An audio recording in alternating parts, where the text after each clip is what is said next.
Well, it was a very long process. We didn't actually go until we were in our early 30s. We both had careers. We lived in Chicago and were very successful. But for about 10 or 15 years, the Lord had been encouraging us to think about doing Bible translation. We supported several families who were doing Bible translation with our finances, and it didn't occur to me that we should consider doing that ourselves until I was about 32 years old. And then I actually saw a video that Wycliffe Bible Translators put out about a woman who'd done Bible translation in Papua New Guinea. And when I came home from that video, I just knew that that's what God wanted us to do with our lives. And I was a little nervous about telling my wife this, so I mentioned to her that I had just seen this video and felt like this was what God was asking at least me to do. And she said, I've wanted my whole life to be a Bible translator, and I would love to do that. So that was really the call, a very clear call, and it took us about 2 years after that before we went to the mission field with training and things like that. But we were definitely called to do Bible translation. Well, we had to take 3 semesters worth of graduate level linguistics courses, which we took at 2 different universities. And then we had to begin our support raising. We had to go to churches and friends and raise money for our support as well. But we sold our house and packed up our kids in our car and moved down to Dallas and started doing our training. I had lots of doubts. I was very successful in my career. In fact, the day I resigned to become a Bible translator, my boss of my company offered to make me a full partner in my firm, which would have been just a lot of money. And so I began to wonder, what am I doing? Am I crazy? And I remember especially being in Papua New Guinea my first year or so and thinking, I'm just nuts. I should not have done this with my life. But that was all superficial because God had always been very gracious to show me clearly this is what he wanted us to do. And I can look back at various different things along the ways that were concrete signs to me that God wanted us to do this. So I did have a lot of doubts, at least until I became fluent in the language. But once I became fluent in the language, I had no doubts. It was just a beautiful place to be. But it was a long process. I had a lot of doubts. Yeah, we originally thought we were going to go to Mexico. We were both fluent in Spanish already, and we were being heavily recruited by some current translators in Mexico. So we said we'd go to Mexico, and we went down to Mexico, did some training, and then we started trying to find a language group we could work with. But at that time, the government was expelling Wycliffe people and other missionaries from the country. They didn't want any foreign missionaries working in the Indian areas. And so we had to leave Mexico after about a year, and we had not actually started doing translation work yet. But then the Lord opened a door to go to Papua New Guinea. A man had came to live in our same little compound who had just been a school teacher in Papua New Guinea with Wycliffe. He said the door is wide open there. You'd be welcome to go work there. So we said, okay, let's go to Papua New Guinea. I honestly didn't know where it was when I said I would go. I had to look on the map to see where it was. Yeah, we had some really exciting things with our support. We had to go to friends and churches to try to get support. The friends we went to were business people like I was, and so they were able to support us with a lot of money. And so we just had a few families that supported us. And we raised our support very quickly, about 6 months, and we were able to go to the field.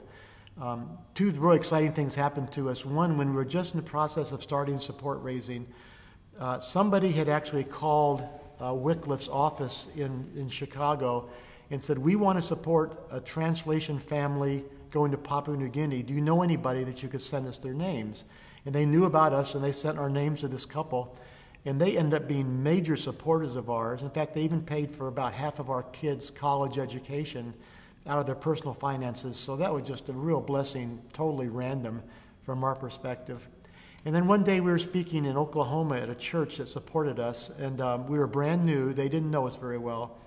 And one man was there who just quietly sat through our little presentation, and then we went back over to Papua New Guinea. That was on furlough. And about 6 months later, we started getting these huge checks from this church in Oklahoma, thousands and thousands of dollars a month. And I wrote back to the church and I said, thank you for the support, but why are you raising our support so much?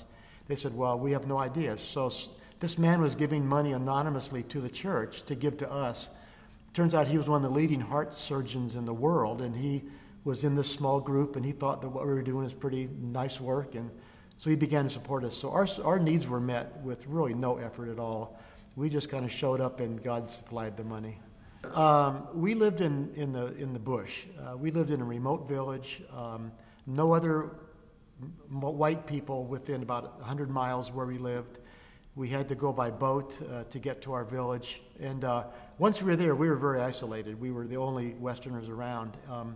So we had to learn to basically depend on God day to day for our feeding, spiritually and emotionally. And there were times it was difficult to be that far from people that we knew from our culture, especially at first, until, again, we became fluent. It became easier. But the spiritual feeding was difficult, and to be that far from any sort of source of good preaching or good resources we could use. And when we came back from the field, finally, we were totally exhausted emotionally and spiritually. We had nothing left in our tank, partly because it was hard to get ourselves fed emotionally and spiritually. Of course, being married helped, and my wife and I both encouraged each other along the way.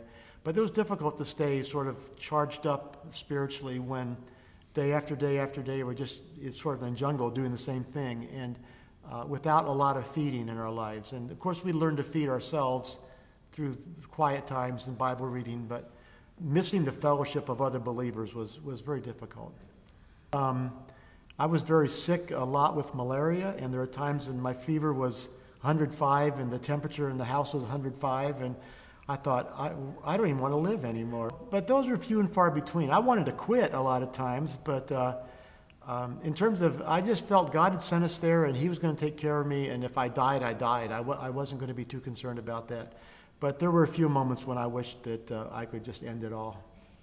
Yeah, well, we went from being total aliens in this small village to being part of their family. It was just a beautiful process it took 11 years. We were there for 11 years, and just learning to speak the language was so important. Once we became fluent, they began to adopt us into their family. And by the time we left, we were just in tears. We just couldn't stand to leave. It was such a difficult thing because we'd become so close to them. When babies were born, we were there with them. When people died, we were there with them. And we became part of the community. And in the process of that, I think God's love did flow through us back to the people. We met a lot of their needs, medical needs. We supplied them with things they needed just for living, material needs. One interesting sort of story, which shows sort of, I think, how God's love spoke to them. Our last day in our village before we came home, they had a big feast for us in the middle of the village. They all sat down on the sand. I'll never forget, it was a full moon, beautiful sky. And the village chief got up and said, I want to apologize on behalf of our village for all the things we stole from you. They had stolen things from us constantly. Clothing, shoes, mattresses, mosquito nets. They stole everything basically from us. And he said, I want to apologize for that. And I just saw this as a great opportunity. I said, you know what?